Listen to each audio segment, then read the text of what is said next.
All right, now let's take a look at tangent and cotangent, the last two that we're going to look at here.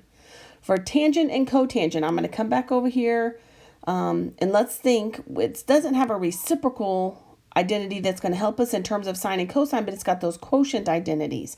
So tangent is the same thing as y is equal to the sine of x over cosine x, right? Now look at what's happening here. If that's the case, because this is still a rational expression, I can't have that 0 in the denominator. So for tangent, I'm going to have asymptotes when my cosine here equals 0. So that's going to be our tip-off. So when your cosine is equal to 0, that's where you have those asymptotes. Now let's take a look at our graph then.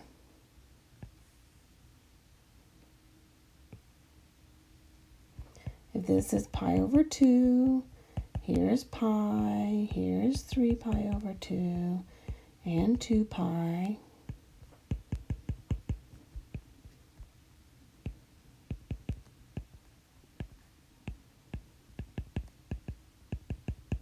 Okay. When I'm looking at tangent, because I want to see when cosine is 0. So let's look at our unit circle here real quick. When cosine is 0 at pi over 2, and cosine is 0 here at 3 pi over 2. That's how I know I'm going to have asymptotes there. So I have an asymptote at pi over 2, which means I also have an asymptote at negative pi over 2, because that 3 pi over 2 is where we're coming from. When I'm looking at tangent, because we want to try to focus around that 0, tangent here is going from negative. I'm hitting tangent of 0 is 0 is at 0. This is the primary tangent. Goes from negative pi over 2 to pi over 2. All right. Of course, you have all the, it's just, oops, I'm not going to do that dashed. I'm going to do it a different color. So you have all of your different periods because it just keeps repeating, right? Over and over again. But when I'm looking at tangent, it is standard practice to look at tangent going between, like the initial tangent function, between negative pi over 2 to pi over 2. That's one period that we have. But the periods of these are different. Is this a full 2 pi period? No. So tangent and cotangent are a little bit different because it only has a period of pi. Now, what do you see about the range? Does it stop? K-stop won't stop. So this is going from negative infinity to positive infinity. But for my domain, I'm having to account for those asymptotes again. So let's flip back here. If this is when cosine equals 0, my domain is exactly the same. Look at where these asymptotes are for secant. It's the same for tangent because that's when cosine equals 0. So my domain here is going from, well, x such that x cannot equal my odd pi's over 2. Again, n belongs to my integers. Right? So at odd pi's over 2. Here's the kicker to this one. When finding period transformations, you're going to find the period, right? It'll be pi divided by b. Pi, not 2 pi. But then you do everything else exactly the same. So to find your period, you're just going to take pi, because that's a full period of tangent, and divide it by whatever b value you have. If you have a b value here in front of your x, then you literally do it all exactly the same. It's just going from here And when you do that shifting, you're just shifting out those asymptotes, and that's an easier way to look at it. All right.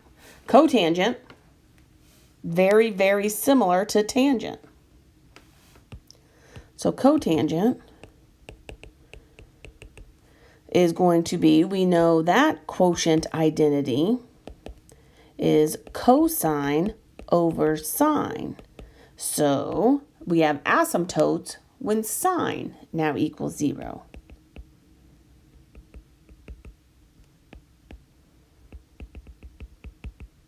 Sine of x equals 0.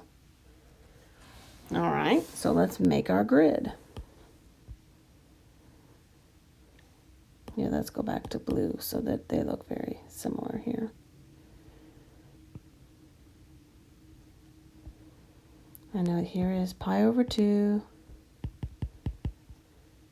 pi, 3 pi's over 2, 2 pi, pi over 2, pi, 3 pi's over 2, and 2 pi.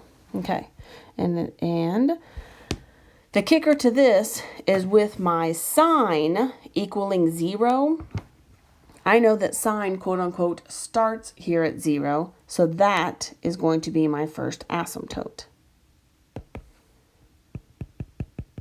Now let me make this bigger. I was trying to make the connection between the two, but let's just make this. And I know sine crosses 0 at pi, 2 pi, and then at my pi's. So my tangent, or pardon me, my cotangent, however, starts up here at positive and then goes down to negative. Crosses over at the 0 and then goes down to negative. Because it is cosine over sine. If I'm going around that unit circle, I'm starting at positive and going negative. And again, it's a periodic function. But our initial period is right here. It goes from 0 to pi is kind of our standard cotangent period. But the same thing applies. My period for this is pi. So to find the transformation periods, you're going to do the exact same thing that you did up here. My transformation periods affect both tangent and cotangent. All right? Because my period there is also pi. The range, again, I've got my arrows. That's infinite. And then my domain is similar to cosecant because I have an asymptote at every pi. So it's all the x values such that x cannot equal n pi, where n belongs to those integers.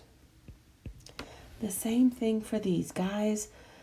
I'm not really concerned that you can write out this domain and range. It's nice to know that it's the odd pi's over 2, but if you have this working knowledge of the quote-unquote starting tangent and the starting cotangent, realizing that tangent is on pi's over 2's. You have asymptote from negative pi over 2 to positive pi over 2. That makes an impact.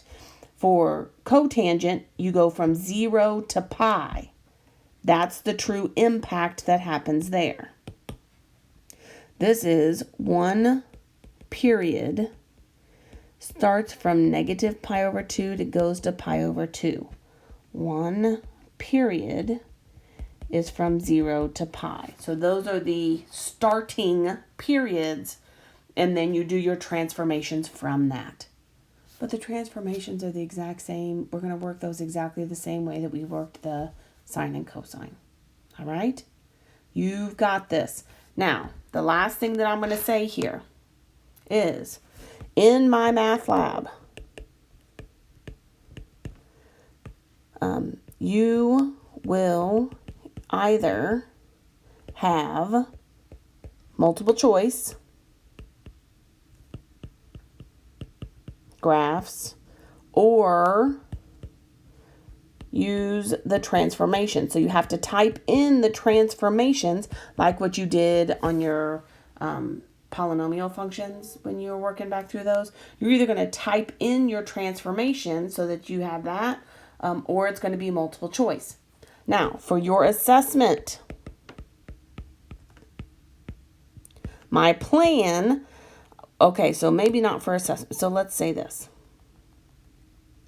The goal is for you to have a good working knowledge of transformations and basic graphs. All right. If we were having in-class assessments, I would have problems on your assessment. And you'll see with those extra practice quizzes that I have uploaded, stating transformations. Can you just tell me what they are? Right? That's what I want to know. Can you just tell me what they are? Graph using some real basic transformations. What I really, really, really want you to know is if I have you graph one period, can you do stuff like this? Just graph this one period where it starts and stops. This one period where it starts and stops. This one period and this one period. Same thing with sine and cosine. If I'm looking way back up here at the beginning, can you graph this one period, realizing that sine, quote unquote, starts at 0. Cosine, quote unquote, starts at 1.